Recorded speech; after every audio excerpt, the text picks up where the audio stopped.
This is garden walk around, May 31st, 2023.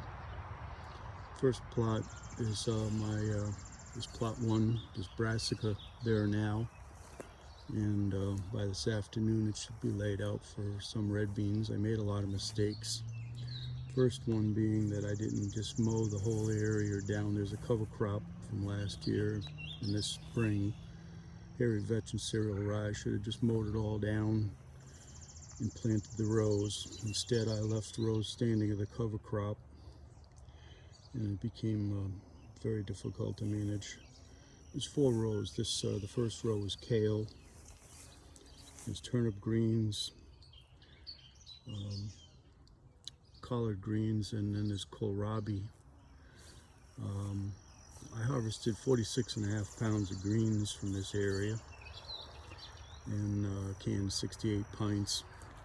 Plus I have a half a gallon of kale fermenting,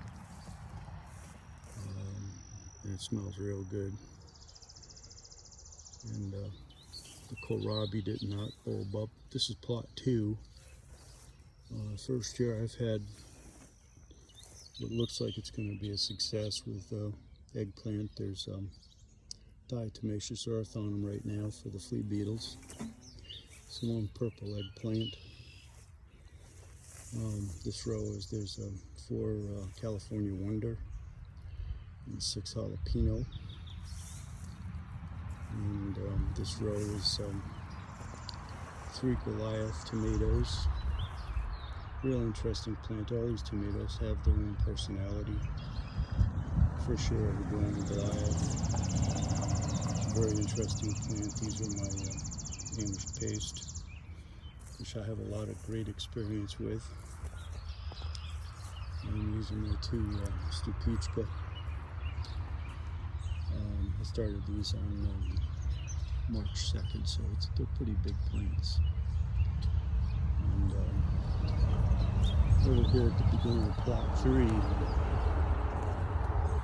is a trellis with some super sugar snaps growing, which I intend to spring over dehydrating. You can see this one I didn't harvest yesterday, a pretty fat one.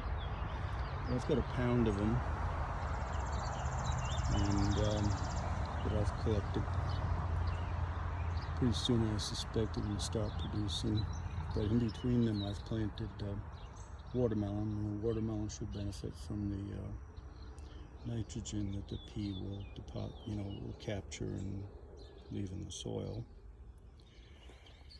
And you can see it's a vigorous plant in spite of me starting them too early. They're still growing pretty good. And this continues to be plot 3. These are some okra I planted from seed about 4 days ago. Almost 100% germination. And you can see the row of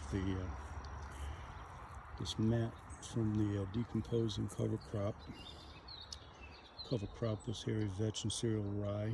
Controls the weeds and adds a lot of really good stuff to the soil. And this plot, this row here, continues to be plot 3 is a couple of cucumbers. And this is plot 4 and 5 is going to remain dormant all year. I'm going to plant some buckwheat here in the next few days, and that'll attract a lot of beneficial insects, including a wasp that likes to feed on the hornworm. But it'll add a lot of matter and it'll control weeds. This trellis is also super sugar snaps. And down below, and then this is the beginning of plot 6. Down below, these are ambrosial cantaloupe, about as sweet as a lollipop. Hopefully I'll be busy eating watermelon and dehydrate most of them. They're almost like gummy bears when they're dehydrated. It's kind of incredible. It's very sweet, and they're not a big cantaloupe.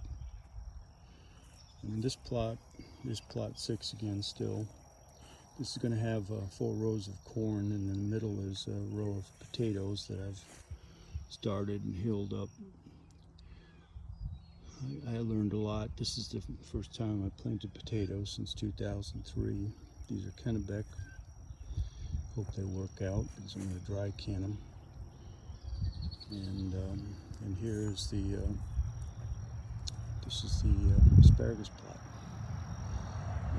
And every day, once or twice a day, out of this plot, for 6 weeks. And I tried fermenting some. It was not palatable, but I tried. And next year I'm going to pickle it. Thanks for watching.